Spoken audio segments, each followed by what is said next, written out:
Welcome to the Explainer. So you want to know what actually makes your tech tick, right? Well, you are in the exact right place. We're going to take a fascinating micro journey directly into the literal brain of your device, the Central Processing Unit, or CPU. We're talking about slowing down time to look at exactly how your computer thinks, step by microscopic step. Okay, let's dive into this. What actually happens when you ask your computer to add 2 plus 2? I mean, it sounds like the absolute simplest math problem in the world, right? You pull up the calculator app, hit 2 plus 2 equals, and boom, instantly, a 4. But to make that instant calculation happen, there's an incredibly complex, highly choreographed dance happening inside the silicon of your device. Today, we're going to shrink ourselves way down to the microscopic level to trace that exact calculation. We're literally looking at just a single millisecond of work to see how a computer fundamentally operates. So, here's our roadmap for today. First, we'll look at the architecture. Then we'll walk through the 4 stages of the instruction cycle: fetching, decoding, execution, and storing. All right, part 1, the architecture, the foundation of modern computing. Before we can actually watch our 2 plus 2 equation get solved, we gotta understand the physical hardware environment where this calculation lives. Pretty much all modern computers, from your smartphone to some massive supercomputer, are built on this concept called the von Neumann architecture. It's named after the brilliant mathematician John von Neumann, who helped put it together way back in the 1940s. This model relies on 4 main pieces. You've got your input mechanisms, like your keyboard, your output mechanisms, like a monitor, the computer's memory, which basically holds all the data and programs, and of course the star of our show, the CPU. For our journey today, it's really the dynamic relationship between the memory and the CPU where the real magic happens. Now, inside that CPU, there are 2 absolutely critical subcomponents we need to meet. On one side, you have the arithmetic logic unit, or the ALU. This is the heavy lifter, okay? The ALU is the part of the CPU that does the actual mathematical computations and logical operations. It's the muscle. It's what's going to physically combine our 2 and 2. Then, on the other side, we have the control unit, the CU.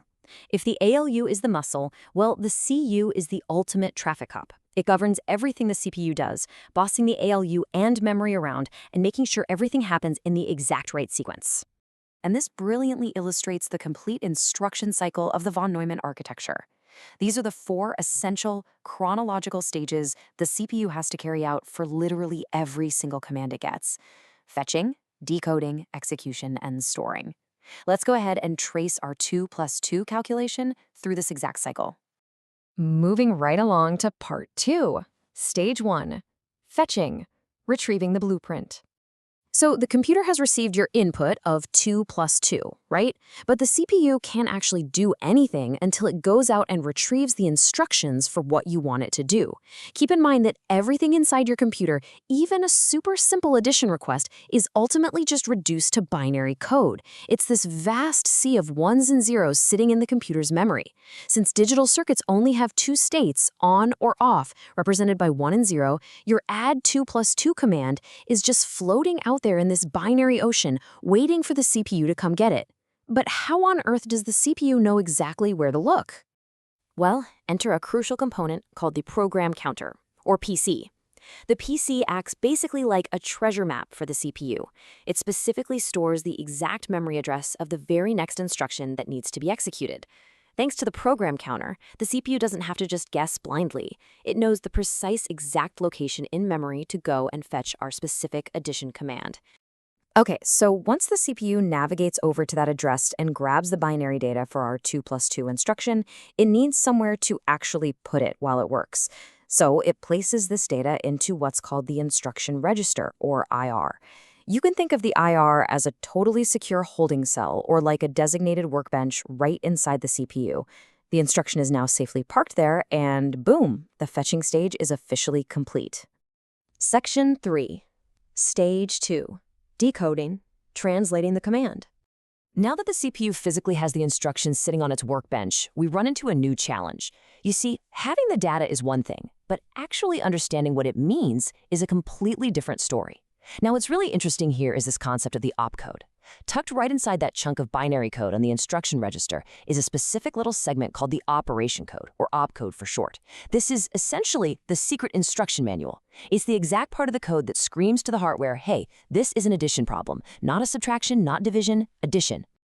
And who exactly reads this secret manual? You guessed it, our traffic cop, the control unit. The CU reads and decodes this opcode. It figures out that an addition procedure is what's required, and then it determines exactly what data it needs to make that happen. In our specific case, it starts prepping the system, realizing it needs to go gather the first two and the second two to get everything ready for the next phase. Section 4, Stage 3, Execution. Doing the math.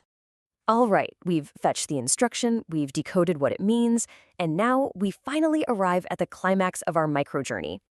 This is where the actual math happens. You can just imagine the CPU completely lighting up with activity here. It is actively processing the commands, firing off data across the physical hardware of your motherboard.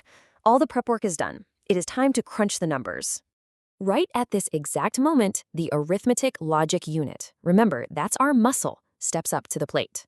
The ALU physically carries out that 2 plus 2 mathematical calculation, successfully combining the numbers to yield a 4. But remember, the ALU doesn't work alone, no way. While the ALU is busy doing the math, the control unit is meticulously managing all those electrical signals behind the scenes, just making sure the data transmission is totally flawless and perfectly timed. Which brings us to Section 5, Stage 4, Storing, saving the result. The math is done. But honestly, calculating that 2 plus 2 equals 4 is completely useless if the computer doesn't actually do anything with the answer, right? So, in this final stage, the newly created outcome, our shiny new number 4, has to be put somewhere. Governed once again by the control unit, this result is either routed right back into a designated location in the computer's memory to be used later, or it's blasted straight out to an output device. If we're talking about our calculator app, that means sending the visual representation of the number 4 right to your monitor so your actual eyes can see it. So the crucial point here is just how elegantly all of this fits together. Let's look back at the entire fluid journey from a simple keyboard tap to a finalized calculation. First, the program counter stores the address of the math problem. Then the instruction is fetched from memory and placed securely in the instruction register. Next, the control unit decodes the opcode so it understands it's an addition problem. Then, the arithmetic logic unit flexes its muscle and executes the 2 plus 2 calculation. And finally, the result is stored back in memory or displayed right on your screen. 4 perfect, totally seamless steps. We just took, several minutes to explain a single instruction cycle for literally the simplest math problem imaginable. But here is what I really want you to take away from this explainer today. Modern CPUs measure their speed in gigahertz. That means your computer isn't just doing the cycle once. It is executing this exact fetch, decode, execute, and store loop billions of times per second, every single second that it's turned on. It is an absolutely staggering scale of computing power humming invisibly inside your device. So the next time you casually load up a web page or open an app, just ask yourself, if 2 plus 2 requires a flawlessly choreographed dance at billions of cycles per second, what kind of microscopic miracles are happening just to render the explainer you're watching right now?